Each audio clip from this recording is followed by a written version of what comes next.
नमस्कार, मैं पायल शुक्ला आप सभी का स्वागत है N24 न्यूज में। आइए एक नजर डालते हैं अब तक की 25 बड़ी खबरों पर। थाने में बिल्डर से नगर निगम अधिकारी बनकर अवैध निर्माण के लिए कार्रवाई की धमकी देने और पैसे ऐंठने का मामला किया गया दर्ज। मामले में 3 लोगों के खिलाफ केस हुआ दर्ज, हालांकि आरोपी अब भी है फरार। महाराष्ट्र के पुणे समेत कई शहरों में तेज बारिश से सड़कें हुई जलमग्न और जनजीवन हुआ अस्त व्यस्त। मौसम विभाग ने पश्चिमी घाट क्षेत्र में भारी बारिश का ऑरेंज और येलो अलर्ट किया जारी। मुंबई और पुणे समेत महाराष्ट्र के कई इलाकों में भारी बारिश का अलर्ट। बीती रात बारिश से मुंबई की कई जगहों पर जल भराव, अंधेरी सबवे यातायात के लिए किया गया था बंद। मौसम विभाग ने अगले 72 घंटे के लिए अलर्ट किया जारी। कल्याण में सप्तश्रृंगी इमारत का स्लैब गिरने से हुआ बड़ा हादसा, मलबे में दबने से 6 लोगों की हुई मौत, वहीं 6 लोग अन्य गंभीर रूप से हुए घायल। महाराष्ट्र सरकार की तरफ से मृतकों के परिजनों को मिलेगा मुआवजा।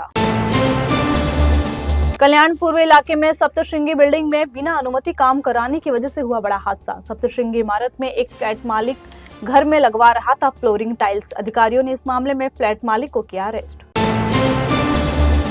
पूर्व प्रधानमंत्री राजीव गांधी की पुण्यतिथि के अवसर पर कांग्रेस ने नागपुर में तिरंगा यात्रा का किया आयोजन। इस यात्रा में बड़ी संख्या में कांग्रेस कार्यकर्ताओं ने लिया भाग। विधायक और शहर अध्यक्ष विकास ठाकरे की अगुवाई में निकाली गई यह यात्रा।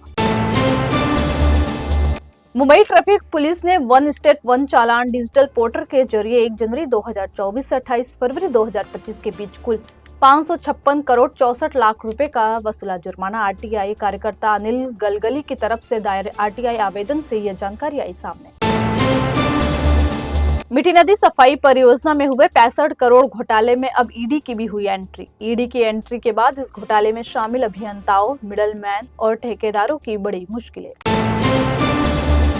महाराष्ट्र सरकार ने भारत के मुख्य न्यायाधीश के लिए कुछ अहम प्रोटोकॉल किए जारी। मुख्य न्यायाधीश BR गवई को अब आधिकारिक तौर पर महाराष्ट्र में अस्थायी राजकीय अतिथि किया गया घोषित। पाकिस्तान को बेनकाब करने वाले और देशों का दौरा करने वाले सर्वदलीय प्रतिनिधि मंडलों की सदस्य सुप्रिया सुले ने कहा, यह राजनीति के बारे में नहीं, हम गर्वित भारतीयों के रूप में जा रहे हैं जो आतंकवाद के खिलाफ लड़ना चाहते हैं। हम दुनिया में कहीं भी किसी भी आतंकवादी गतिविधि की करते हैं निंदा। नवी मुंबई के बेलापुर पहाड़ी इलाके में अनधिकृत निर्माण हटाए जाने के लिए शहर एवं औद्योगिक विकास निगम सिडको ने बड़े पैमाने पर अभियान किया शुरू। इस अभियान में 175 पुलिस कर्मियों समेत 200 से अधिक कर्मी किए गए तैनात। सुप्रीम कोर्ट ने भारतीय प्रशासनिक सेवा की पूर्व प्रशिक्षु अधिकारी पूजा खेड़कर को दी अग्रिम जमानत। पूजा खेड़कर पर यूपीएससी सिविल सेवा परीक्षा 2022 में फर्जी दस्तावेजों के आधार पर ओबीसी और दिव्यांग कोटे का गलत लाभ उठाने का है आरोप।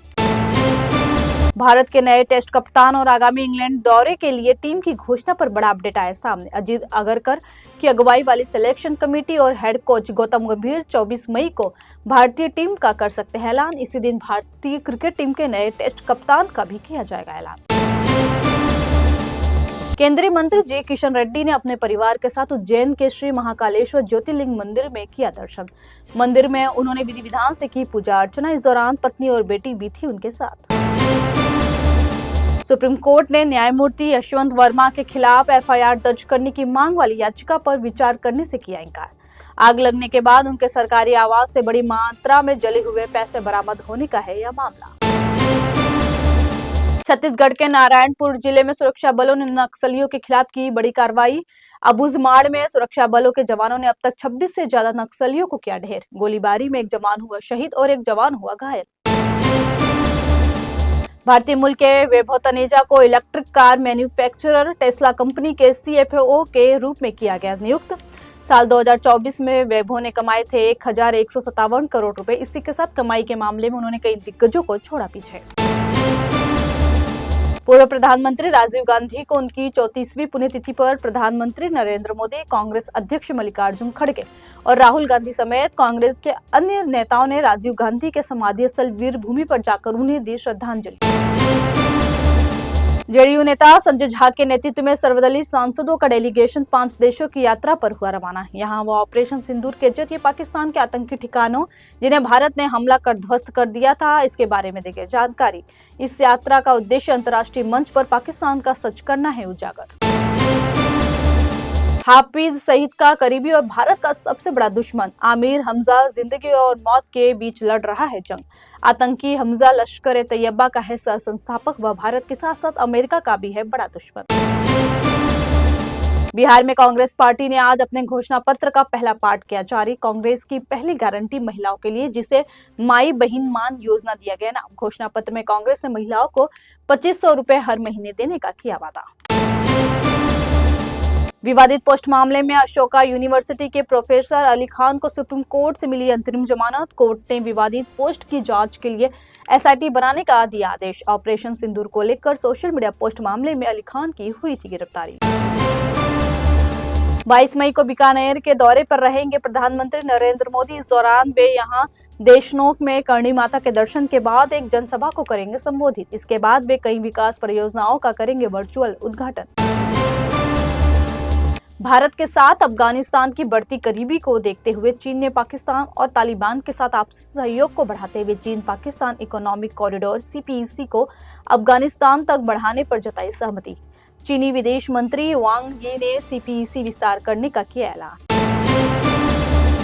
पाकिस्तान के सिंध प्रांत में 2 प्रदर्शनकारियों की मौत के बाद गुस्साई भीड़ ने गृह मंत्री का जलाया घर। यह घातक झड़प मोरो में पुलिस द्वारा पानी के मुद्दे पर प्रदर्शन कर रहे लोगों पर लाठीचार्ज करने से हुई शुरू, जिसमें एक प्रदर्शनकारी की चली गई थी जान।